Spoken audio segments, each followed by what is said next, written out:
الشيطان الرجيم بسم الله الرحمن الرحيم وأنفقوا مما رزقناكم من قبل أن يأتي أحدكم الموت اللهم صل على محمد وعلى آل محمد كما صليت على إبراهيم وعلى آل إبراهيم إنك حميد مجيد اللهم بارك على محمد وعلى آل محمد كما باركت على إبراهيم وعلى آل إبراهيم إنك حميد مجيد سبحانك لا علم لنا إلا ما علمتنا إنك أنت العليم الحكيم اللهم انفعنا بما علمتنا وعلمنا ما ينفعنا وزدنا علما رب اشرح لي صدري ويسر لي أمري واحلل عقدة من لساني يفقهوا قولي رب زدني علما رب زدني فهما رب زدني عملا. محترم سامعین، کلمہ پڑھنے کے بعد انسان کوئی بھی نیک عمل کرتا ہے تو اللہ رب العزت اس کو اجر دیتے ہیں. شرط یہ ہے کہ انسان وہ عمل خالصتاً اللہ رب العزت کی رضا کے لیے کرے. اگر اس عمل کے اندر ذرا سی بھی ریاکاری آ جائے، دکھلاوا آ جائے، نمود و نمائش آ جائے، پھر وہ عمل چاہے احد پہاڑ جتنا بڑا کیوں نہ ہو، اس عمل کی اہمیت اور قدر اللہ رب العزت کے ہاں نہیں رہتی. اس کے مقابلے میں چھوٹا سا عمل ہے،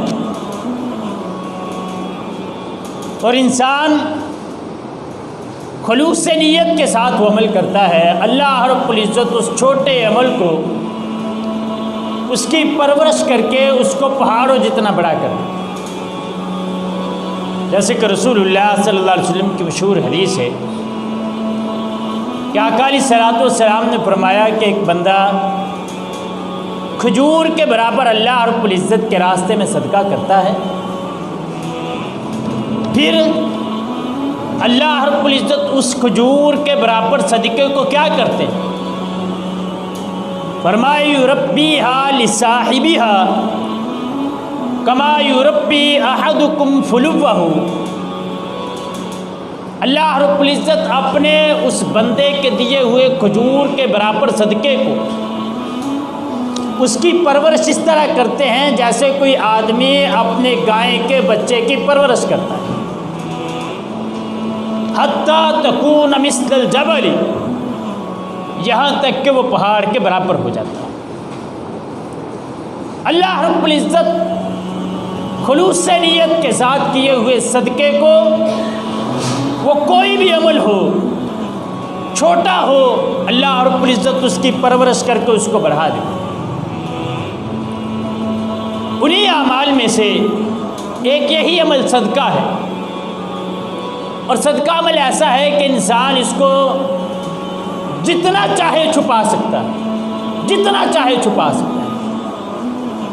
لیکن اگر کوئی بندہ صدقہ اس وجہ سے کرتا ہے کہ میرا صدقہ کرنے کی وجہ سے فلاں جو کنجوس آدمی ہے وہ بھی شاید صدقہ کرنا شروع کر دے، اگر اس کی نیت یہ ہے تو اللہ رب العزت اس کو بھی اس کا اجر دے.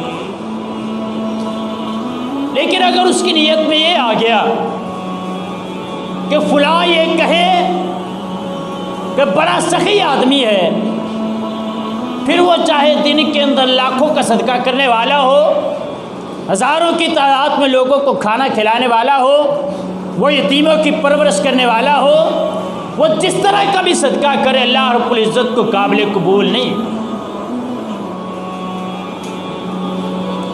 اور جب انسان صدقہ کرتا ہے، مسند احمد کی روایت ہے، رسول اللہ صلی اللہ علیہ وسلم نے فرمایا ما یخرج رجل صدقتہ، کہ کوئی بھی آدمی جب صدقہ کرتا ہے، صدقہ نکالتا ہے اپنے مال سے، فرمایا حتیٰ یفک اللہ سبعین شیطانا، وہ شیطان کے 70 جبڑوں کو پھاڑ کے صدقہ کرتا ہے۔ اس حدیث کا کیا مطلب ہے؟ انسان صدقہ کرنے کے لیے گھر سے نکلا، آگے سے شیطان نے دل کے اندر وسوسات ڈالنا شروع کر دیا کہ آپ صدقہ کرے گا تو تیرا مال کم ہو جائے، اس کا کیا فائدہ ہے تجھے کرنے کا، تیرے تو پیسے کم ہو جائیں گے، تجھے کیا پتہ ہے کہ یہ جو تو صدقہ کرنے جا رہا ہے فلاں جو غریب آدمی ہے وہ پتہ نہیں اس کے ساتھ کیا کرے گا، چھوڑ دے، کیا کرنا ہے صدقہ۔ اس وجہ سے کائنات کے امام نے فرمایا جو بندہ صدقہ کرتا ہے گویا کہ وہ شیطان کے 70 جبڑوں کو پھاڑ کے صدقہ کرتا ہے۔ اس صدقے کے فائدے کیا ہیں؟ ہمارے اوپر اگر ہم دیکھیں تو آفتیں بڑھنے کی وجہ یہی ہے۔ کیا وجہ ہے؟ یار ایک بندے نے آنا ہوتا ہے، 10 بندے ڈسٹرب ہو جاتے ہیں، جو بندہ ساتھ ہے وہ خود ہی اس کی سیٹنگ کر لے گا، ادھر کھڑے ہو کے پڑھایا کرے، پتہ چلے کہ کیسے بولنا تھا یار۔ اپنا بھی جمعہ خراب کرتے ہیں، اگلے بندے کا بھی جمعہ خراب کرتے ہیں۔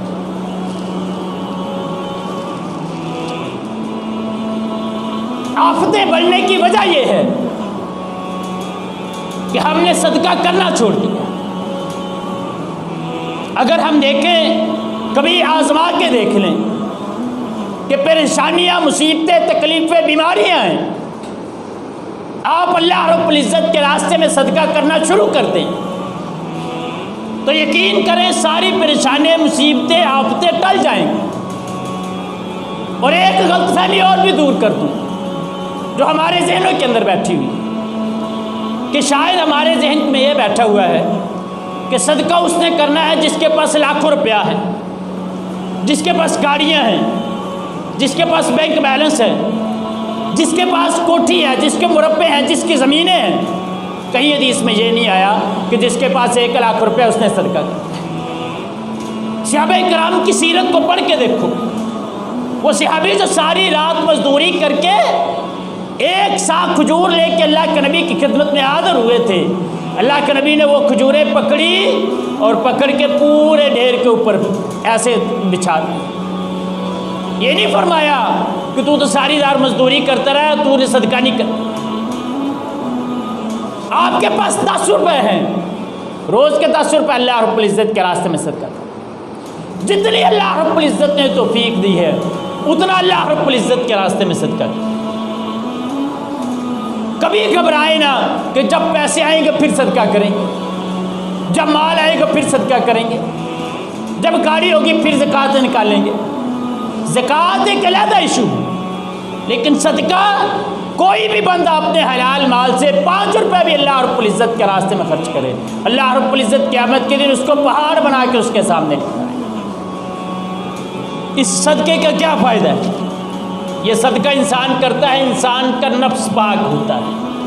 قرآن مجید میں اللہ رب العزت فرماتے ہیں الذی یؤتی مالہ یتزکی، وہ جو اللہ رب العزت کے راستے میں دیتے ہیں اپنے مال کو، کس لیے؟ فرمائے یتزکی کہ اللہ رب العزت ان کے نفسوں کو پاک کر۔ دوسرے مقام پہ اللہ رب العزت رسول اللہ صلی اللہ علیہ وسلم کو فرمایا خذ من اموالہم صدقۃ تطہرہم وتزکیہم بہا وصلی علیہم، فرمایا ہے میں نبی ان سے صدقہ لیجیے۔ کس لیے لینا صدقہ؟ 2 وجہ سے، تطہرہم ان کے مال کو پاک کر دے گا صدقہ، وتزکیہم اور ان کے نفسوں کو بھی پاک کر دے گا۔ پھر اس صدقے کا کیا فائدہ ہے؟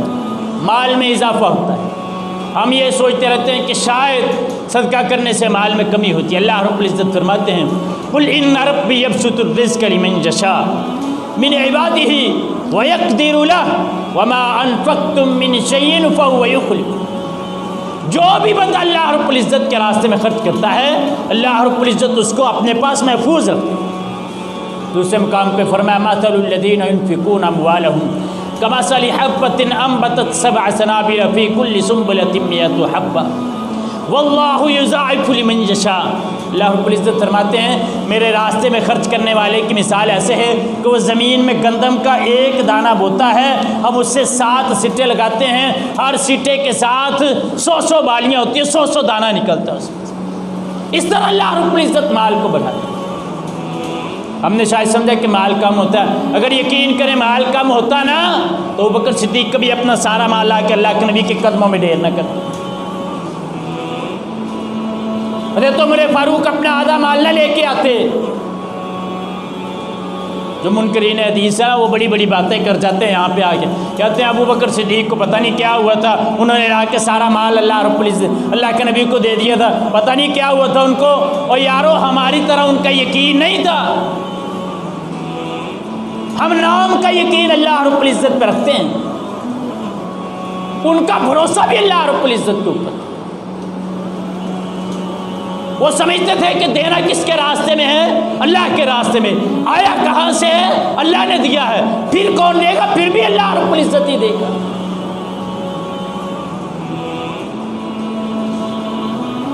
حدیث مشہور ہے بنی اسرائیل کی، ایک آدمی، صحیح بخاری کی روایت ہے، آپ نے پہلے بھی سنی ہو۔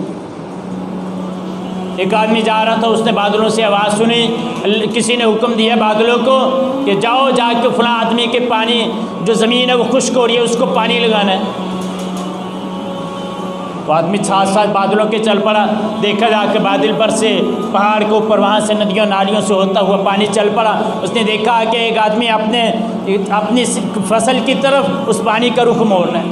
پوچھا تیرا نام کیا ہے؟ کہا تو کیوں پوچھنا چاہتا ہے؟ کہا اس وجہ سے پوچھنا چاہتا ہوں کہ میں نے بادلوں سے آواز سنی ہے کہ جاؤ جا کے فلاں کی جو فصل ہے وہ خشک ہو رہی ہے اس کو جا کے پانی لگاؤ۔ کہا میرا نام فلاں ہے۔ کہا تو کون سا ایسا عمل کرتا ہے کہ اللہ تیرا نام آیا ہے، میں نے نام سنا ہے غیب سے؟ کہا میں کوئی اتنا بڑا عمل تو نہیں کرتا، جب فصل آ جاتی اس کے 3 حصے کرتا ہوں، ایک حصہ گھر والوں کے لیے،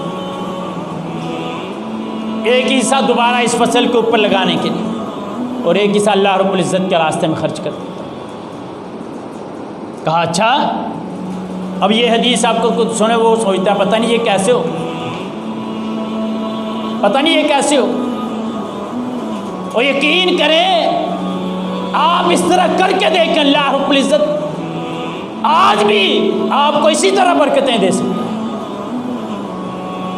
لیکن کیا کریں ہم، 1 مہینہ ایسے کر لیں، اگلے مہینے سوچیں گے لو جی پچھلا مہینہ بڑا اوکھا ہو کے کٹے، پتہ نہیں کتوں ہونے سی۔ تجربہ نہ کریں، اللہ رب العزت کے اوپر مکمل بھروسہ رکھیں اور کریں آج سے یہ کام۔ یقین کریں بڑے بڑے لوگ، میں ایک ایسے شخص کو بھی جانتا ہوں 2 کروڑ کی اس کی انویسٹمنٹ ہے کاروبار کے اندر، 1.5 کروڑ روپیہ اس نے اپنی کوٹھی کے اوپر لگایا ہے، ٹھیک ہے، 2 کروڑ کی صرف انویسٹمنٹ ہے اس کی، اس کا منافع جو ہے وہ علیحدہ ہے، اس کے علاوہ ان کے پلاٹ گھر علیحدہ ہیں۔ میں نے پوچھا زکوٰۃ دیتے ہو؟ نہیں۔ کیوں نہیں دیتے اللہ رب العزت کے راستے میں؟ اگر آج اللہ رب العزت مال تباہ کر دے پھر اللہ کا حکم۔ ہم ان کے فائدوں کا صدقے سمجھیں۔ اللہ رب العزت فرماتے ہیں، رسول اللہ صلی اللہ علیہ وسلم کی حدیث ہے، ہر صبح اللہ 2 فرشتے آسمان سے زمین پر نازل ہوتے ہیں۔ فرشتے کیا کہتے ہیں؟ یا اللہ جو بندہ تیرے راستے میں خرچ کرے اس کو زیادہ دے، جو تیرے راستے میں نہ دے اس سے تو بھی اپنا مال روک لے۔ فرشتوں کی دعائیں لینا چاہتے ہو تو یہ عمل شروع کر دو، صدقہ اللہ رب العزت کے راستے، اللہ رب العزت کے راستے میں صدقہ شروع کر دو، فرشتے تمہیں دعائیں دیں۔ کتنا کتنا بڑا اجر ہے اس کا۔ قیامت کے دن جنت کا ایک اسپیشل دروازہ ہوگا، حدیث کے اندر آیا ہے، جس کا نام باب الصدقہ ہوگا۔ صدقہ کرنے والے لوگ اس دروازے سے جنت کے اندر داخل۔ صدقہ کرنے والا قیامت کے دن جس دن کوئی سایہ نہیں ہوگا، اپنے صدقے کے سائے کے نیچے صدقہ اس کے اوپر چھاؤں کر کے کھڑا ہوگا۔ ایک حدیث میں رسول اللہ صلی اللہ علیہ وسلم نے فرمایا جن 7 آدمیوں کو اللہ رب العزت اپنے عرش کا سایہ دیں گے ان میں سے ایک بندہ وہ بھی ہے جو دائیں ہاتھ سے خرچ کرتا ہے بائیں کو پتہ نہیں چلتا. اب تو خرچ کر رہے ہیں تو پورے پاکستان کو پتہ چلتا ہے نا، اخبار، ٹی وی، میڈیا، یہ وہ سب کچھ. دائیں ہاتھ سے خرچ کرے بائیں کو پتہ نہ چلے، وہ صدقہ اللہ رب العزت قیامت کے دن اس کو اپنے عرش کا سایہ تھا. اس سے گناہ معاف ہوتے ہیں. کتنے گناہ معاف ہوتے ہیں؟ سوچا ہے کبھی؟ صغیرہ کے ساتھ ساتھ اللہ رب العزت کبیرہ گناہ بھی معاف کر دیتے ہیں بغیر توبہ. وہ بدکارہ عورت جس نے پانی پلایا تھا کتے کو، کیا کیا تھا؟ کتے کو پانی پلایا تھا. زانیہ عورت تھی، زنا کبیرہ گناہ ہے. اللہ رب العزت نے کتے کو پانی پلانے کی وجہ سے اس کے سارے گناہوں کو معاف کر دیا تھا. صدقہ صغیرہ اور کبیرہ سارے گناہوں کو معاف کر دیتا ہے. اللہ رب العزت ہمیں عمل کی توفیق عطا فرمائے.